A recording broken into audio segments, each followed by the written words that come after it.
Est-ce qu'on peut faire un débat parallèle? Bonjour à toutes et à tous, on se retrouve en direct de IEJ Sport Mag en compagnie de Matteo Trabelsi et de Thibaut Mérez, spécialistes sport de notre chaîne. Aujourd'hui on va revenir sur les 5 plus gros transferts officialisés depuis le début de ce mercato et ensuite petit débat sur les grosses rumeurs qui vont affoler notre été.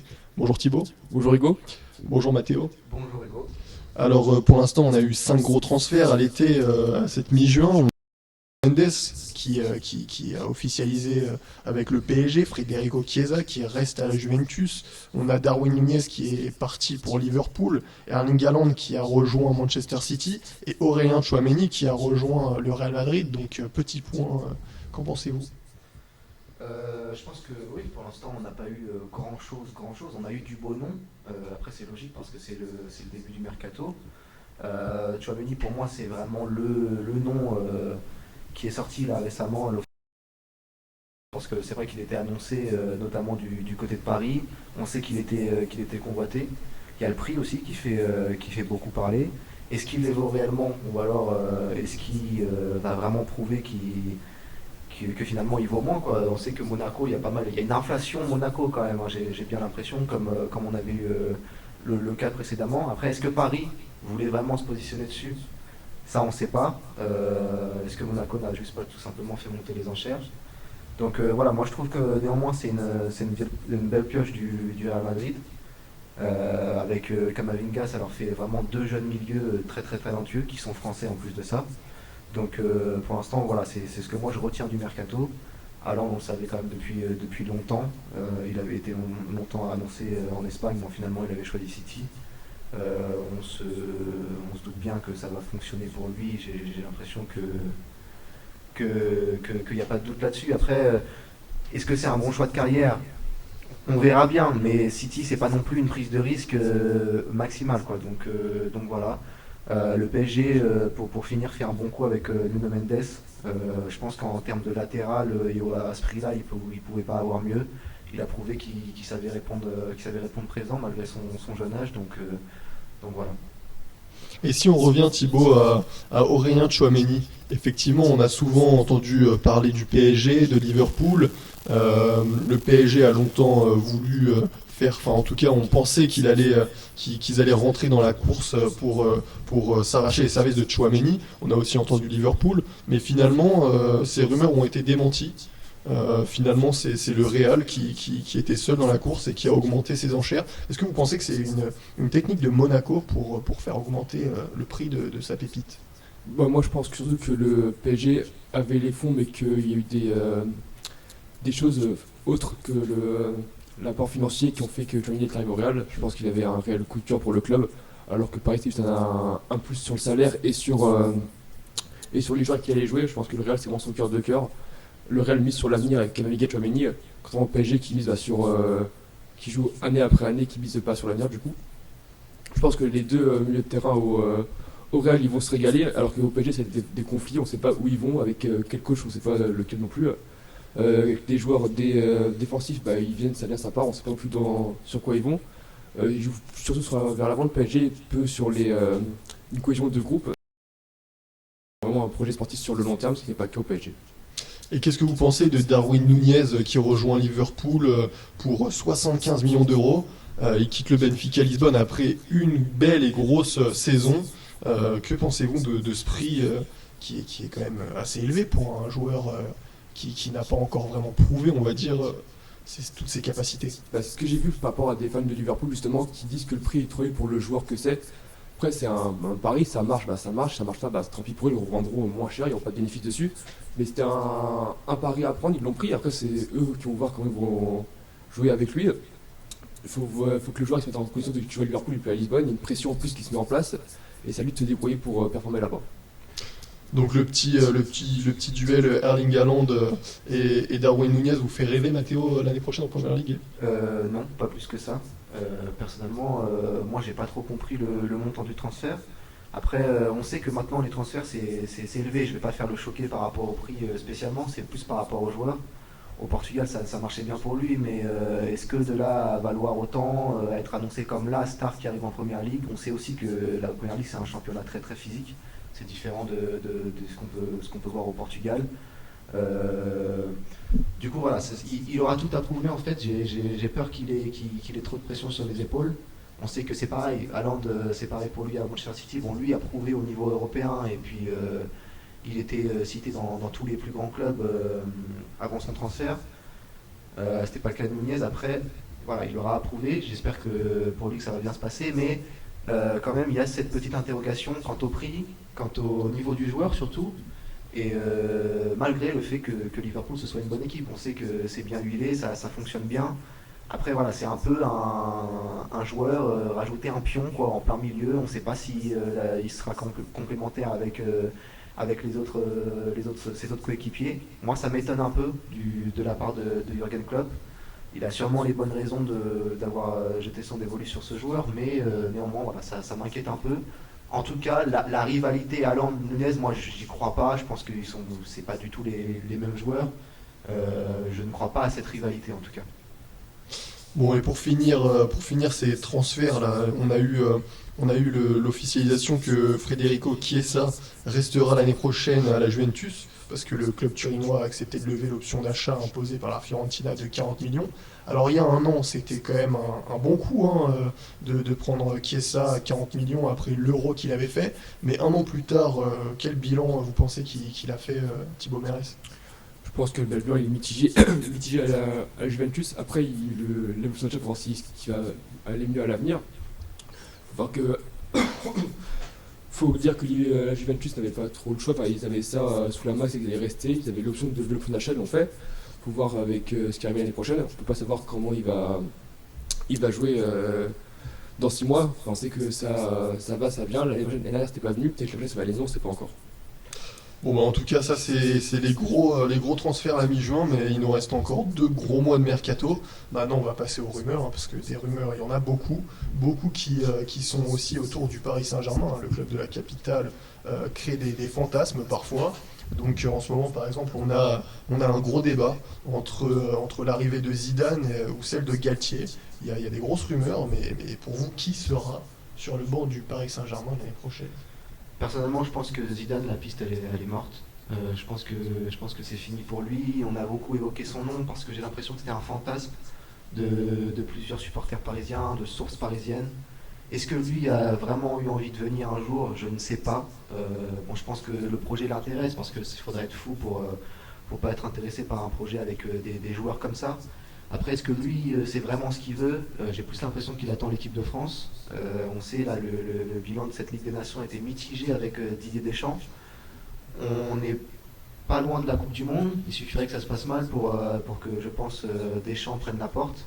Donc, je pense que Zidane attendra de voir ce qui se passe après la Coupe du Monde pour prendre les rênes ou pas de l'équipe de France. Moi, je pense que c'est ce qui l'intéresse.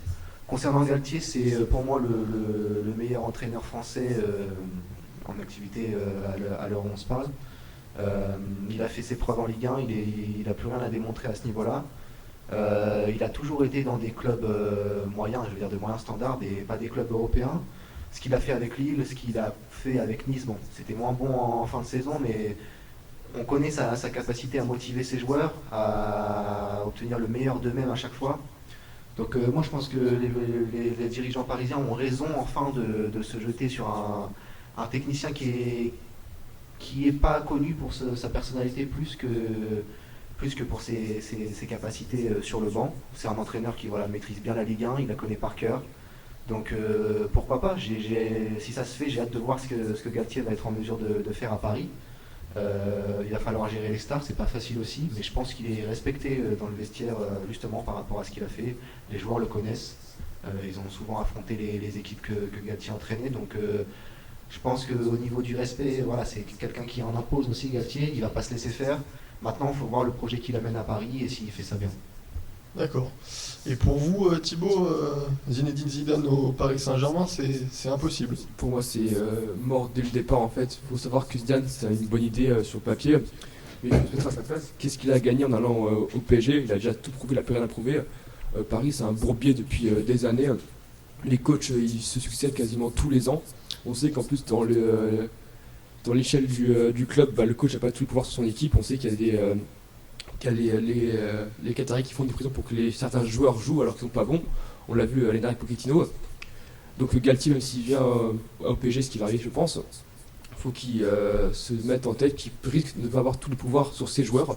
Et on sait que dans un vestiaire de football, c'est compliqué de ne pas faire ce qu'on veut. Ce Galtier, il est très bon, on l'a vu à Nice. Mais s'il arrive à Paris et qu'on lui impose certaines formations, certaines compositions avec certains joueurs et que lui, il n'est pas d'accord, tu peux lui mettre qui tu veux dans les mains, il fera rien avec. C'était le cas avec tous les entraîneurs précédents du PSG. On voit que chaque coach qui vient à Paris et qui part est meilleur ailleurs qu'à Paris. Donc le problème est à Paris et pas avec les coachs qui entraînent l'équipe.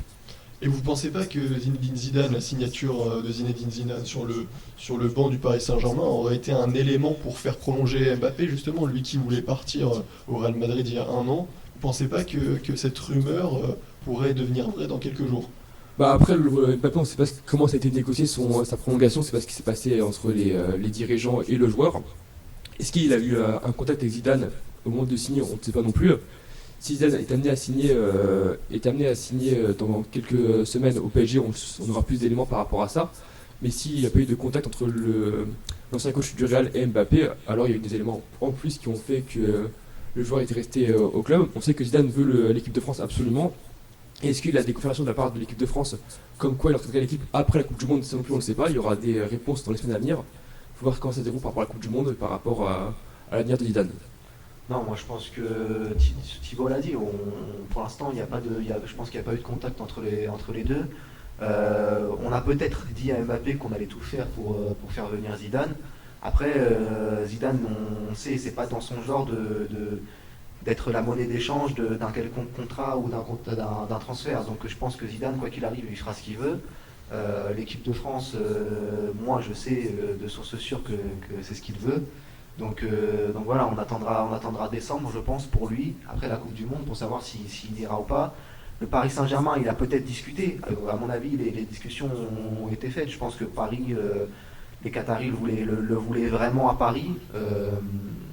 Donc voilà, je ne pense pas qu'il ait été promis à Mbappé. Je pense que c'est autre chose. Voilà, Mbappé, il est resté pour des raisons encore qu'on ne connaît pas. On connaîtra sûrement plus tard. Mais je ne pense pas que Zidane soit lié à ça. Zidane, il va attendre que la Coupe du Monde se déroule. Mbappé, il n'est pas bête non plus. Il sait que Galtier, c'est un bon entraîneur. Il ne veut pas forcément un nom. Si Mbappé veut jouer sous les ordres de Zidane, il le fera en équipe de France et il le sait très bien. Et surtout qu'au-delà de ça, quand on pense à Zidane, on a l'impression que le port du Qatar tournait autour de Zidane par rapport à ce qui sort dans la presse, alors qu'en soi, Mbappé, il est resté au PSG. Zidane ne viendra probablement pas à Paris. Pogba n'a pas de prendre la direction de la capitale non plus. Et Tchouaméni est arrivé au Real, donc soit le PSG bluffe totalement tout le monde et place des pions en secret, soit il se plante sur chaque ligne depuis le début du mercato, et là c'est un problème. C'est vrai que là, comme vous venez de l'évoquer, on a aussi entendu parler de Pogba et de Ousmane Dembélé. Alors pour l'instant, Pogba est libre de tout contrat le 30 juin, et son documentaire va sortir vendredi qui arrive. Mais alors, Pogba, vous pensez qu'il pourrait signer au Paris Saint-Germain? Non, je pense que ça aussi, c'est fini. En fait, là, j'ai plutôt l'impression que c'est même Paris qui n'est pas intéressé par Paul Pogba. Lui, est-ce qu'il voulait venir à Paris? Oui, écoutez, pour rejoindre ses frères à Paris, faire la fête et puis s'amuser dans la capitale, pourquoi pas. Mais j'ai surtout l'impression que la carrière de Pogba est en train de tourner à la farce un petit peu. En équipe de France, il a toujours été très bon, il n'y a aucun souci là-dessus. Là, en revanche, en club, depuis 2 ans avec Manchester United, il n'y a rien qui va concrètement. Il n'est pas là, on sait qu'il a été souvent blessé. On sent un joueur qui n'a clairement plus envie de jouer avec Manchester United depuis longtemps. Ça fait longtemps qu'il aurait dû partir. Il n'est pas encore parti, il est encore là. Cette fois-ci, c'est fait, il va partir. Est-ce que la Juve, c'est pas la seule option potable qu'il a sur la table aujourd'hui? J'ai bien l'impression que oui. En tout cas, quoi qu'il arrive, ça rendra sa carrière un petit peu triste, j'ai l'impression, par rapport à ce qu'on lui promettait. Il a été très bon en équipe de France, irréprochable, mais j'ai l'impression que c'est un joueur qui maintenant se laisse aller, quoi. Je veux dire, pas de bêtises particulières, on va dire, mais je veux dire, il joue pour le plaisir, et quand il n'a pas envie de jouer, ça se voit tout de suite. Et en club, ça fait longtemps qu'il n'a plus envie de jouer. Il est content de jouer en équipe de France, ça se voit. En club, ça fait longtemps qu'il n'a plus envie de jouer. Est-ce que ça va s'améliorer en retournant à la Juventus, un club qu'il a déjà connu? Je sais pas. Lui avait sans doute très envie de venir à Paris pour faire partie d'un grand projet. Mais j'ai pas l'impression que ce gros projet qui tourne autour des stars de Paris l'orgne beaucoup du côté de Paul Pogba. Bah, c'est vrai que ce gros projet réunirait pas mal de joueurs de l'équipe de France, quand même des cadres de l'équipe de France autour de Kylian Mbappé, en ajoutant aussi Kimpembe, qui sont tous les deux indispensables à l'équipe de France. Avec un Pogba et un Dembélé, c'est quand même un plus quoi, pour gagner la Ligue des Champions.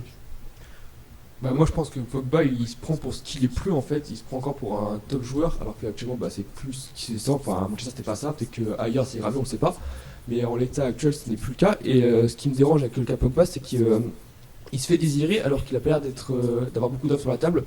Si c'était encore un joueur qui avait plein d'options on verrait des rumeurs sortir de partout à droite à gauche. Or on a vu que la Juventus et le PSG justement.